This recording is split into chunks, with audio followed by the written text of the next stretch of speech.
Welcome to Saxon Math Course 3, Lesson 99, Star Problems.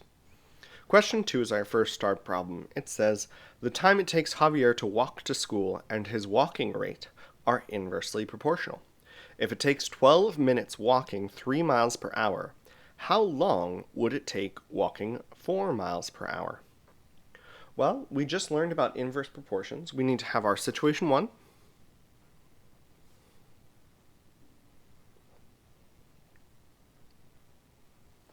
and our situation 2, where situation 1 is what they asked us, or situation 1 is what they told us in the problem, and situation 2 is what they're asking us about. So, situation 1 says that it takes 12 minutes walking 3 miles.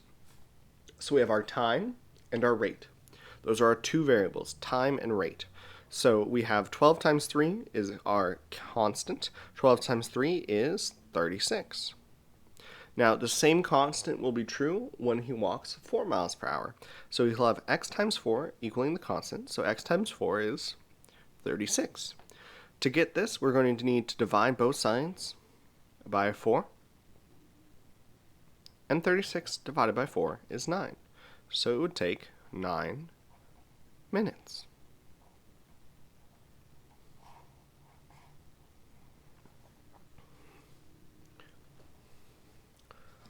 Question 3 says, if you roll a number cube 2 times, what is the probability of 3 or an even on both rolls? Well, the options in a number cube are 1, 2, 3, 4, 5, and 6. 2 is even, 3 is 3, 4 is even, and 6 is even. So we have 4 things which would make us successful, meaning we get it right. And then 6 things total. So our probability is 4 over 6. We can reduce that by dividing the top and the bottom by 2, giving us 2/3. And to find the probability of doing that twice, you would multiply them together. So you'd have 2 over 3 times 2 over 3. 2 times 2 and 3 times 3. 2 times 2 is 4. Top times top. Bottom times bottom is 3 times 3, which is 9. Meaning you'd have a 4 over 9 probability. Number 4 says the machine dredging the channel deposited sand on a barge. The accumulated sand assumed the shape of a cone. When it says it assumed the shape of a cone, it just means that it's in the shape of a cone. If the diameter of the base is 30 feet and the height is 8 feet, then the slant height is about, well, to do this we're going to use the Pythagorean theorem.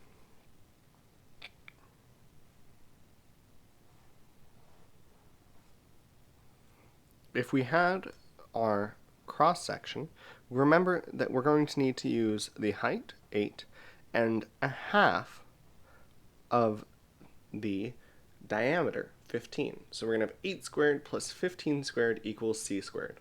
8 times 8 is 64. 15 times 15 is 225. And c squared is going to stay c squared. When we add these two together, 225 plus 64 is 289. Now, as we're working through this, it says about. So that could mean that we would need to estimate, but we are already at a perfect square. Now, 289 is a perfect square. It's the square root, or its square root is 17. 17 squared is 289. So if we take the square root of both sides, we're going to get c is about 17. So 17 feet. Question 5 says, find the volume of the cone in cubic feet. Now, it says that it's the same cone, so we're going to find volume using 1/3 radius squared times pi times height. So we're going to have 1/3 times 15 times 15 times 8 times pi. Now, 1/3 of 15 is 5 times 15 times 8 times pi.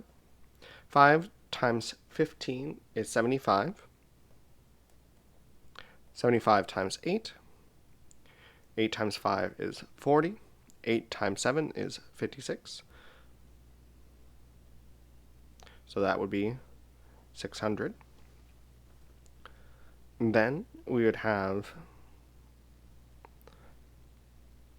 pi, which is 3.14 times 600.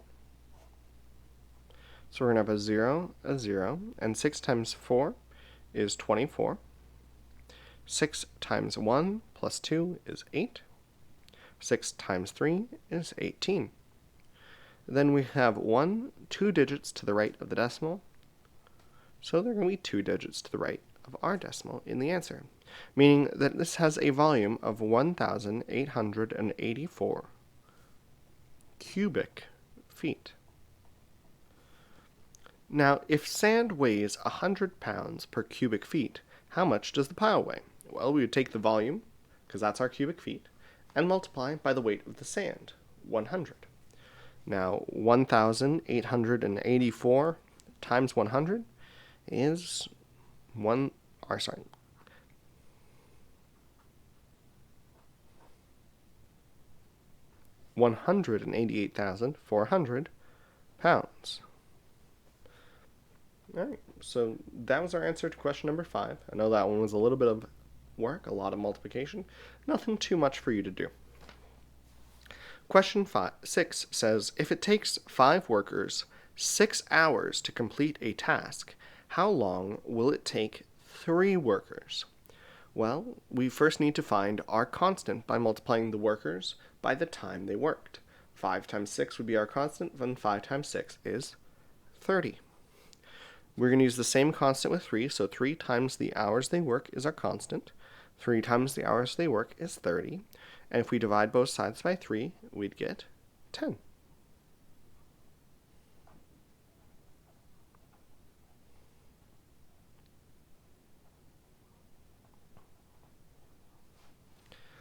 Question number 9 says, state with words, then graph. 7 is less than or equal to x is less than 10. Now the words would be x is greater than or equal to 7 and less than 10. So remember that we read from the perspective of x, looking from x. If 7 is less than or equal to x, then x is greater than or equal to 7. If x is less than 10, x is less than 10. When we have these double-sided inequalities, remember we graph one, we graph the other, and then we graph them both. And if we have this and, it's going to look like an intersection, meaning what's in both. So, x is greater than or equal to 7. Greater than or equal to is going to be a closed dot. Greater than goes to the right.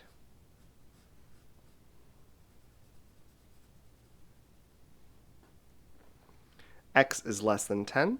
Less than is going to be an open dot and going to the left. We then have to find what is in both. Well, both of them are going to have our bounds. So we need to put our closed dot on 7 and our open dot on 10. And if we look up, we have from here to here in both. So we just need to connect our 2 dots. The numbers which are greater than 7 and less than 10 are the ones in between them. And that's been question 9. I'm going to wait just a few more moments before I turn the page. I know that that one went a little bit fast. All right, we're going to go now.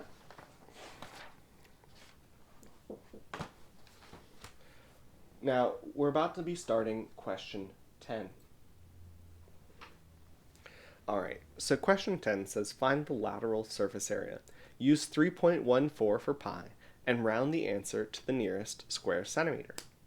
So, the lateral area is going to be the distance around the base, or the circumference, times the height. The formula for circumference is pi times the diameter, but we're given the radius, so it's going to be 2 times the radius times pi. The radius is 4, so we're going to have 2 times 4 times 3.14 times 3? Well, 2 times 4 is 8, and 8 times 3 is 24. So we're going to have 24 times 3.14. 4 times 4 is 16. 4 times 1 plus 1 is 5. 4 times 3 is 12. Drop a 0 as we move to the 2. 2 times 4 is 8. 2 times 1 is 2. And 2 times 3 is 6. Meaning that we would be at 6 and 0 make 6. 5 and 8 make 13. 1 and 2 make 5. And 1 and 6 make 7. There are 2 digits to the right of the decimal, so it's going to be 75.36, or about 75 square centimeters, because we're asked to round to the nearest square centimeter. Question 12 says the number of laps in a walkathon are listed below.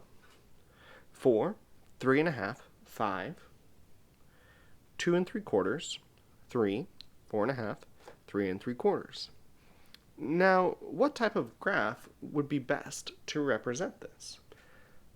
Now, our options are bar graph, histogram, and circle graph. Circle graphs are used to graph parts of a whole. So we can immediately say, this is not graphing parts of a whole or percentages or some fraction of the population, so we're not going to have a circle graph. So our 2 options are bar graphs and histograms. Now, with a bar graph, we would see a comparison of how many laps each person walked. But usually when we're given a list of data that's numerical like this, the best way to graph it is just use a histogram. Histogram's the way to go. If we were trying to compare the laps, we might use a bar graph. But if we're just representing the data, if we're just showing how many laps did people run, histograms are the easiest way to see that. 13 says, Bill plans a stained glass window in the shape of a regular pentagon. The length of the side in his drawing is 6 inches, but the window will measure 12 inches on a side. What will be the perimeter of the window? Well, a pentagon has 5 sides, and a regular pentagon, all of them are the same. So in a regular pentagon, you take the side length and multiply it by 5. Our side length in the window is 12, so 12 times 5 is 60 inches. B says the area of the window will be how many times the area of the drawing? Well, that's the ratio between the areas. And remember, the ratio of the areas is equal to the scale factor squared. We can find the scale factor by doing 12 over 6, which is 2. Scale factor of 2 means we're going to do 2 squared, which is 4. So it's going to be 4 times the drawing.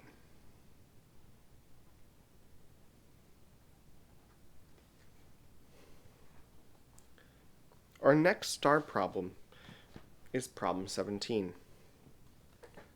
Problem 17 says x squared over 4 equals 16. Now, our first step is to multiply both sides by 4. The 4's will cancel out, leaving us with x squared equals 16 times 4, which is 64. To find x, we need to take the square root, which will give us x on the left side and plus or minus 8. The reason, remember, for this plus or minus is that positive 8 squared is 64 and negative 8 squared is 64. 18 asks us to multiply 2x plus 1 by x minus 1. I'm going to show the box method for that. So we're going to draw our box. We're going to write 2x, which is our first term, over here, and plus 1, the second term, over here, x over here, and minus 1 over here. So this box is the x by 2x box, so it's going to be x times 2x, which is 2x squared. This is x times 1, or 1x. This is 2x times negative 1, which would be minus 2x, and negative 1 times 1, which is minus 1. When we add these together, we're going to get 2x squared. 1x minus 2x is minus 1x. And then we're going to have minus 1. For question 19, it has x minus 7 raised to the power of 2. Now, in order to find that, we would have to say that it's x minus 7 times x minus 7. So looking first at our first, we have x times x. Our outsides, x and minus 7, x times negative 7. Our insides, x times negative 7. And our lasts, negative 7 times negative 7. Now x times x is x squared. X times negative 7 is minus 7x. X times negative 7 is minus 7x. And negative 7 times negative 7 is plus 49. Now we'll have x squared. Negative 7 and negative 7 make negative 14x plus 49 as our final answer. Question number 20 says, write an expression for area and perimeter. Now, in order to find the area, we'll need to do our box method. So we have 2x plus 1 and 2x minus 1 as our areas here. So 2x times 2x is 4x squared. 2x times 1 is 2x. 2x times negative 1 is negative 2x. And negative 1 times positive 1 is negative 1. That will give us 4x squared plus 2x minus 1, which will give us 4x squared. These two cancel out because they are additive inverses, minus 1. For the perimeter, we just have to add up each side. So we add up 2x squared, 2x plus 1, 2x plus 1, 2x minus 1, plus 2x minus 1. Now, altogether, that's 4 sets of 2x's. 4 times 2 is 8 x's. And then plus 1, minus 1, minus 1. Well, plus 2 and minus 2 would make just 8x for the perimeter. So here's our area. 4x squared minus 1, and our perimeter would be 8x. Now that was the last star problem for Saxon Math Course 3 Lesson 99. I hope that you found this helpful. Please remember, do the rest of your homework, stay safe, stay inside, and wash your hands.